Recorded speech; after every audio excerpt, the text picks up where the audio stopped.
apakah semua orang yang puasa bisa mendapatkan 4 kemuliaan tadi atau tidak? Ini poinnya. 4 itu kalau digabungkan jadi takwa namanya. Singkatnya, apakah semua orang puasa pasti bertakwa? Ya, tanyakan Al-Quran. Apa jawaban Allah di Al-Quran? Dijawab langsung di ayat Siyam. Al-Baqarah ayat 183. Ya ayyuhalladzina amanu kutiba alaikumus kama kutiba alal ladzina min la'allakum. Nah, kalimat tattaqun itu diawali dengan kata la'allakum. La'alla itu namanya harfut taraji. Saya ulang ya, di ilmu nahwu la'alla disebut harfut taraji. Al-Imam As-Suyuti berkomentar begini. Setiap ada satu harapan, keinginan besar yang ingin dicapai, tapi diawali dengan kata la'alla atau la'allakum, ini menunjukkan bahwa harapan itu tidak mungkin bisa dicapai kecuali dengan kesungguhan, keseriusan. Jadi ketika Allah menutup kalimat puasa, ayat puasa dengan kata la'allakum, seakan memberi kesan tidak semua orang puasa akan mendapatkan kenaikan takwa dan jaminan 4 kemuliaan tadi kecuali orang yang serius puasanya, orang yang sungguh-sungguh puasanya. Karena itulah, untuk menunjukkan kesungguhan itu, bagian terakhir kita, Nabi memberikan 3 amalan utama.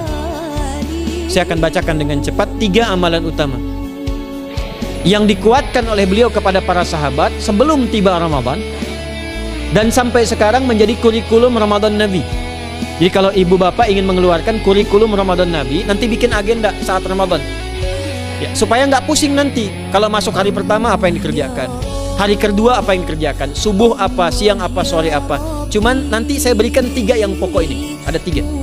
1, meningkatkan sholat. Saya ulang ya, meningkatkan apa? Sholat. Kalau meningkat secara singkatnya berarti bertambah dari yang sekedar fardu, tambah dengan apa? Sunnah. Maka dari sekarang keluarkan semua jenis sholat-sholat sunnah. Keluarkan dari sekarang apa saja, siang dan malamnya. Yang rawatib, ada berapa rawatib? Rawatib 12. Ya, rawatib itu yang melekat dengan sholat fardu dan menentukan untuk memperbaiki sholat fardu, menambah. Jadi kalau kurang khusyuk ditambah dengan sunnahnya disebut rawatib. Bisa sebelum, bisa setelah sholat fardu. Ada 12 dari hadis Nabi sallallahu alaihi wasallam. Man shalla isnatai asyrata raka'atan, siapa yang sholat 12 rakaat fi yaumin wa lailatin, yang mengiringi sholat fardu siang dan malam, ya, bunyalahu bihinna baitun fil jannah, maka akan dibangunkan baginya satu rumah di surga kalau konsisten menunaikan 12 itu sampai meninggal dunia. Sahabat yang mendengar itu mengatakan kompak semuanya, sejak mendengar hadis itu kami usahakan istiqomah sampai meninggal tidak meninggalkannya. 12 itu 2 sebelum subuh, cepat. 4 sebelum zuhur, 2 setelah zuhur, 2 setelah maghrib, 2 setelah isya. 2 rakaat sebelum subuh, 4 rakaat sebelum zuhur. Kalau nggak bisa 4 rakaat karena terbatas waktunya, boleh 2 rakaat khusus untuk sebelum zuhur. Kalau nggak bisa 4, boleh berapa? 2. Dalilnya hadis Ibnu Umar radhiyallahu taala anhuma. Kata beliau, hafidtu asyra rakaatin, saya hafal 10 rakaat dari Nabi sallallahu alaihi wasallam salat sunnah. Maka menyebutkan sebelum zuhur 2 rakaat. Baik, jadi 12 ya. 2 sebelum subuh, 4 sebelum zuhur, 2 setelah zuhur, 2 setelah maghrib, 2 setelah isya. Ini yang disebut dengan rawatib. Jamak dari kata ratib.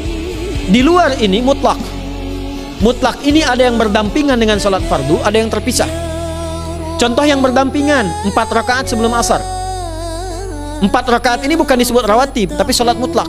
Cuma waktunya berdampingan dengan salat fardu. Jadi dia nggak memengaruhi salat fardu, cuma punya keutamaan sendiri.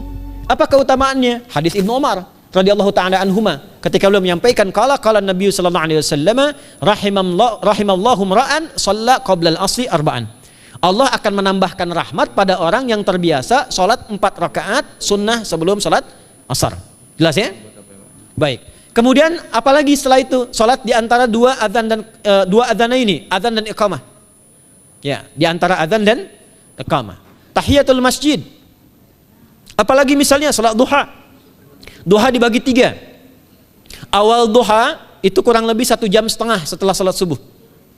Subuh sekarang misal 4:30, maka jam 6 muncul awal duha. Namanya syuruk. Saya ulang, salat apa namanya? Syuruk itu salat awal duha. Jumlah rakaatnya 2 rakaat. Man shalal ghadata fil jama'ati thumma yaqudu yadhkurullah subhanahu wa ta'ala fa yusalli rak'ataini fakana alaihi ka ajri umratin wa hajjin, ya ka ajri ummatin wa hajjin tamatan. Siapa yang salat subuh 2 rakaat dengan berjamaah, ya, dan umumnya kalau berjamaah bisa ke masjid di masjid. Kalau tak mampu ke masjid, tunaikan di rumahnya. Setelah itu tidak beranjak dulu, dia duduk untuk berzikir kepada Allah. Zikir itu bisa baca Quran. Quran surah 15 ayat 9 itu Quran disebut dengan zikir. Quran surah 54 ayat 17, 22, 32, 40 itu Quran disebut dengan zikir. Bisa baca Quran, bisa berdoa. Doa disebut dengan zikir. Quran